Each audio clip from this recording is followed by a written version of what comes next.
Time for another Mercs Rising War recap, and we're going to start this recap off with an attack by Castiel.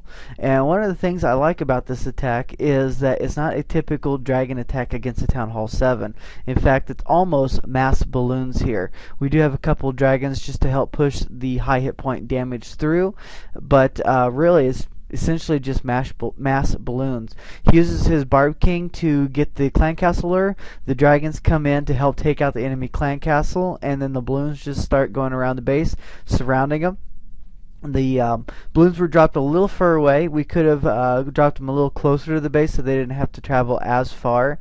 But this just goes to show you how powerful an air attack is at Town Hall 7, especially when you can take out the one air defense that they have.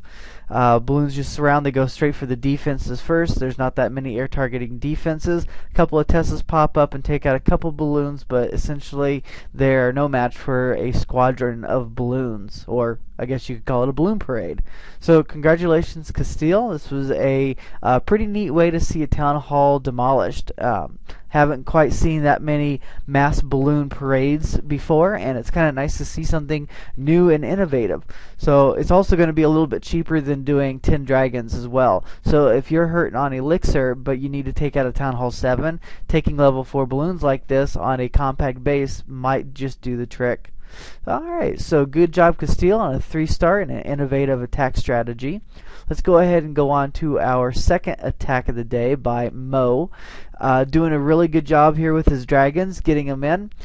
This is a Town Hall 8, and Mo is a Town Hall 7 using the green machine, meaning level 1 dragons. He also only has a level 1 Barb King. Folks, this is the reason you do not want to rush. The only thing you should be rushing towards would be your next bag of Oreos. The only reason to rush to a town hall is because that you want a higher defensive structure than you can get at your town hall. Trust me, folks, it's not worth it. Alright, unless you're doing a very specific thing such as a defenseless type of base, which doesn't always work anymore. You need to get everything of yours maxed out before starting your town hall upgrade. I also really like the placement of the rage spells in this one. Knowing he was coming into the air sweeper, he dropped the rage spell on his troops instead of in front of his troops, so that way they were raged up, and when they got blown back they were still in a rage spell. So I thought the placement of that went exceptionally well. The only thing I wish he'd gotten a little bit better is that the dragons had funneled a little bit more into the base.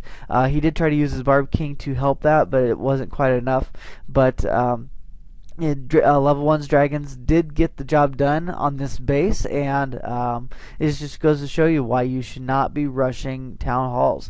I know it's tempting, folks. You want to get up to Town Hall 9 as quickly as possible, get that really awesome looking expo. Yeah, it's not worth it because, one, people are just going to smash you in wars because they will come at you with max level troops. Two, if you go up a town hall, you're going to start pulling higher matches in your clan because you're going up against tougher bases. And number three, you have to worry about the loot penalty. Once you're a Town Hall 9, hitting a Town Hall 8 is going to hurt. But if you're a Town Hall 8 working on your troops, you're not going to get that loot penalty, and you'll get more successful raids because you've got stronger troops to completely take out a base.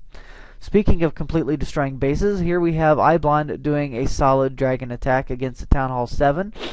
The defenses were a little bit higher up, that's why this base ranked higher in the matchup, but iblond just went in and completely wrecked this base with dragons. Now, one of the things that we typically see people with dragon attacks do is they'll use 3 lightning bolts on one of the air defenses. Well, if you look down here at the bottom left, we still have an air defense up, and you might be thinking, what's going on? Is iblond asleep at the wheel? No, actually she's using a technique that we like to call back-end loons, meaning you're waiting for your dragons to get in range of the air defense.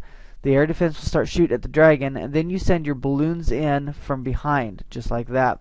Balloon drop was a little too far south and ended up going to the cannon first, but they'll go straight up to the air defense next.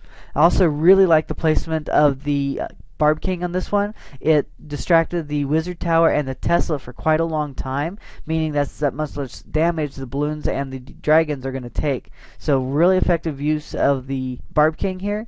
On also the balloons on the back side of it. Look, we still got balloons up, taking out the rest of the defenses, and we've got another win in the books for the Mercs Rising.